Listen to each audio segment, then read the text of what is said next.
नदिया किनारे जिरावा उपजी गइले, परे फुलेला हसी गइले हो।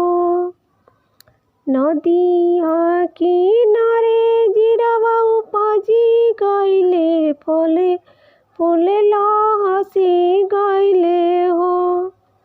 घोड़ावा चढ़ल अइली कवन दुल्हा, सब जिरावा सुरुकी लिहले हो।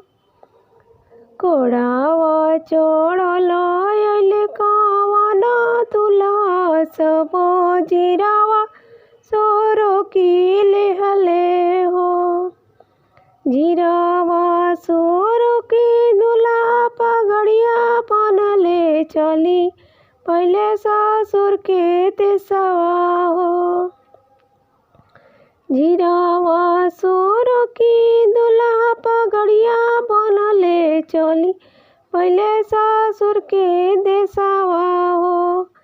रहिया में पूछेला बटहिया भैया, केकर बेटा के पगड़ी गम के हो। रहिया में पूछेला बटहिया भैया, केकर बेटा के पगड़ी गम के हो। हंसी हंसी बोलले कवन पापा, हमारे बेटा के पगड़ी गम के हो।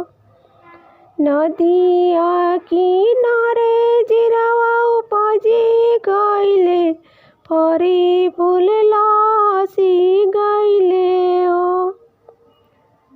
टोलिया चढ़ल अइली कवन सुबवा, सब जिरावा सुरुकी लिहली हो। टोलिया चढ़ल अइली कवन सुबवा, सब जिरावा सुरुकी लिहली हो।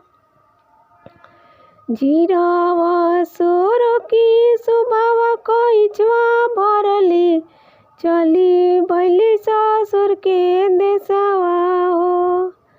जिरावा सुरुकी सुबवा कइचवा भइली, चली भइली ससुर के देशवा हो।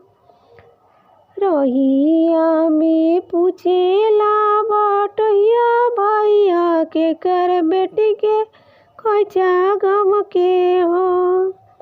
रहिया में पूछेला बटहिया भैया, केकर बेटी के खोइचा गम के हो। रोई रोई बोलले बेटी के पापा, हमर बेटी के खोइचा गम के हो।